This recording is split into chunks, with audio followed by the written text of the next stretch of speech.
నిన్న మొన్నటి వరకు ఎదురులేని పసిడి, కొన్ని రోజులు పడిపోతున్న ధరలు, ఇప్పటికే 5,000కు పైగా పతనమైన బంగారం, భవిష్యత్తులోనే ధరలు పడిపోతాయంటున్న నిపుణులు, 60,000 వరకు దిగి వస్తుందని కొందరు నిపుణులు అంచనా.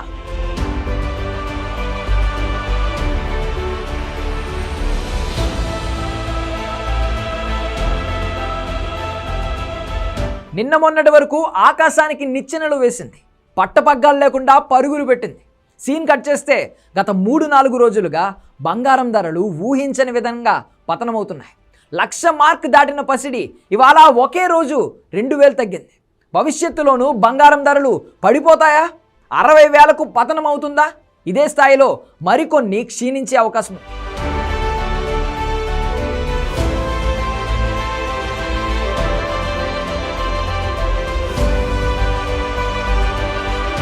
కొన్ని రోజుల క్రితం వరకు గోల్డెన్ టైం నడిచింది. నిమిషానికి ఒక రేటుతో బంగారం ప్లాటినం విలువను కూడా ఎప్పుడో దాటేసింది.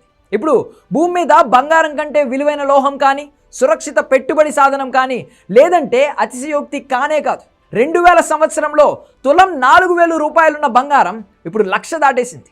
ఈ పరుగులు ఎందాకా అన్నట్లు జనం ముక్కున వేలేసుకున్నారు. అయితే 3-4 రోజులుగా పసిడి పరుగులకు బ్రేక్ పడింది. జెట్ స్పీడ్తో దూసుకెళ్లిన బంగారం ధరలు కొన్ని రోజులుగా డౌన్ఫాల్ అవుతున్నాయి. అంతర్జాతీయ పరిణామాలతో దేశీయ మార్కెట్లో ఆల్ టైమ్ గరిష్టానికి చేరిన బంగారం ధర గత కొన్ని రోజులుగా కాస్త దిగొస్తోంది.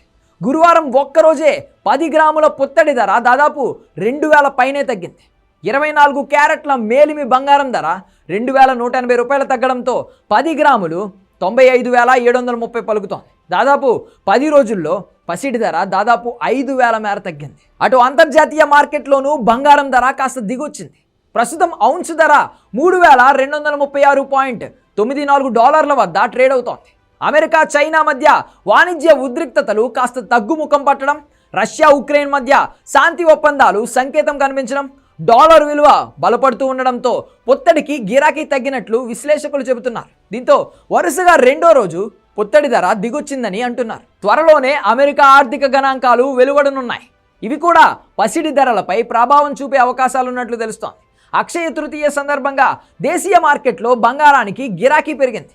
అక్షయ తృతీయ విక్రయాలు 12,000 కోట్లు విలువైన 12 టన్నుల పసిడి, 4,000 కోట్ల విలువైన వెండి కలిపి మొత్తంగా 16,000 కోట్లు జరిగి ఉండొచ్చని all India jewellers and gold Smith association అంచనా వేసింది. ఇదే ట్రెండ్ మరికొన్ని రోజుల పాటు కొనసాగే అవకాశం ఉందని అంతర్జాతీయ బులియన్ ఎక్స్పర్ట్స్ అంచనా వేస్తున్నారు.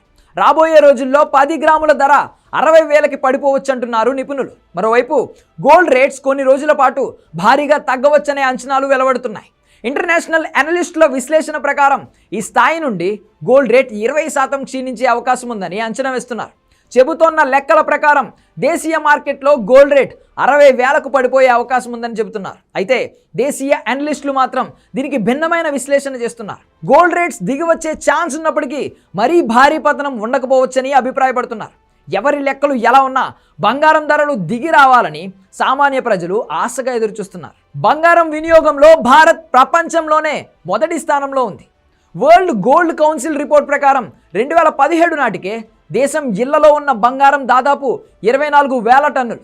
దీని విలువ అప్పటికే 58 లక్షల కోట్ల రూపాయల కన్నా ఎక్కువ. ఇప్పుడు అది మరింత పెరిగి ఉంటుందనడంలో ఎలాంటి సందేహం లేదు.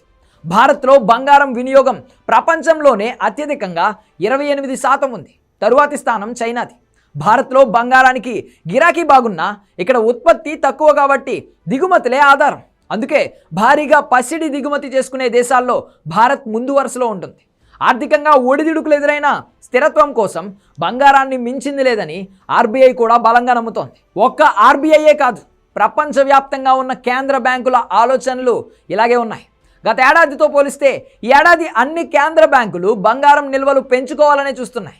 పెట్టుబడుల్లో వైవిధ్యంతో పాటు రిస్క్ను తట్టుకోవడానికి అన్ని కేంద్ర బ్యాంకులు బంగారాన్నే నమ్ముకుంటున్నాయి.